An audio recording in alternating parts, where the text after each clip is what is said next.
بسم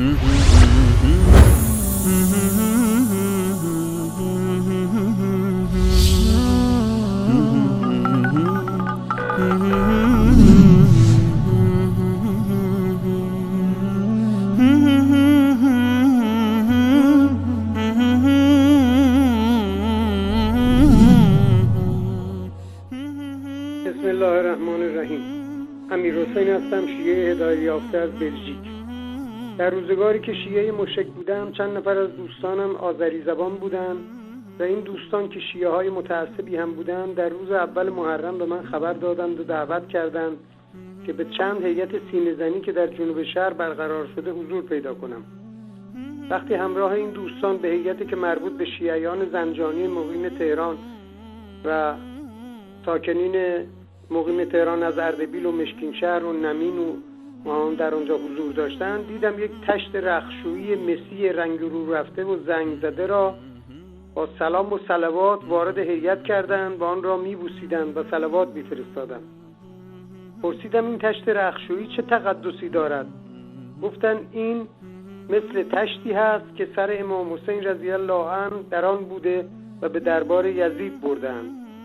من با آنها عرض کردم که این تشت رختشویی را از کجا آورده اید؟ گفتن این تشت مربوط به همسایه کنار هیئت است، مربوط به خانومی به نام صغرا خانم است که در آن رخت خود و خانواده را میشورد. حالا ببینید این تشت جزئی از مذهب شیعه شده و مقدس است و هر که وارد هیئت می شود باید می رفت و این تشت زنگ زده را می بوسید و گریه می کرد. از این گونه خرافات و بدعت در این مذهب پوشالی و خرافاتی بسیار زیاد است و هر چیزی برای افراد گمراه و نادان مقدس به شمار می رود و برای مقدس سازی هر کاری که لازم است این آخونده انجام می دهند تا مردم از حقیقت قرآن و اسلام دور باشند. مانند سخنان آیت الله سعیدی که در قم اعلام نمود که سید علی خامنه‌ای وقتی به دنیا آمد زبان باز کرد و گفت یا علی. اینها هنوز هم تقیه میکنند چون منافقند. در ظاهر میگویند با علی و اولادش را خدا نمیدانیم ولی از خدا هم جدا نمیدانند. مانند این شعار در زمان شاه که میگفتند چه فرمان یزدان چه فرمان شاه، که یزدان خدا هست و شه پادشاه، که شعاری بی معنا و مفهوم است و نوعی دیگر از شرک. یکی هم دروغ میگوید مثل آیت الله قزوینی که امام زمان با یک دختر تهرانی ازدواج کرده. خب آقای قزوینی توضیح دهید که امام زمان موهوم شما در چند سالگی با این دختر تهرانی ازدواج کرده؟ در 18 سالگی یا در 1000 سالگی؟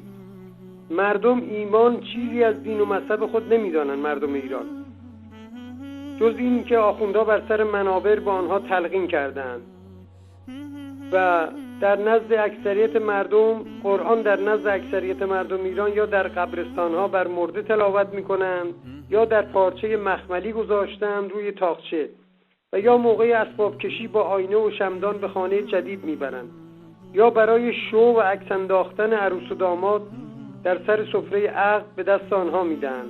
واقعا جای تأسف دارد که نام مسلمان نیز بر خود گذاشتند. رهبر انقلاب و معمار این حکومت در سال 63 فرمودند حفظ نظام از نماز واجبتر است، که اگر کسی کمی اطلاع از قرآن داشته باشد متوجه می شود که این حرف چقدر بی‌معنی و مسخره و بی‌پایه و اساس است. فساد، فحشا و دروغ گفتن و رباخواری و تمام منکراتی که در اسلام منع شده در این کشور به اصطلاح جمهوری اسلامی به حد وفور یافت می شود. خدایا این ملت قرآن را کنار گذاشته و در بحث عقل و فکر خود را زنجیر بسته و به دست آخوندها داده که هر طرف می‌خواهند این ملت را به بیراهه و شرک و بتپرستی بکشانند. من فقط به مردم شریف ایران توصیه می‌کنم که فقط قرآن را با ترجمه صحیح آن بخوانند و متوجه بشوند و با عقل خود آن را بررسی نمایند. در ضمن از به شیعیان مشرک ایران عرض می‌کنم لطف بفرمایید به این سوره مبارکه مائده آیه 3، سوره فاطر آیه 13 و 14، اسراء 23، حشر 22، نمل 62، انعام 50، مراجعه نمایید و با دقت و تعقل آن را بخوانید، به خصوص با ترجمه صحیح. و السلام علیکم و رحمت الله و برکاته. خدا حافظ.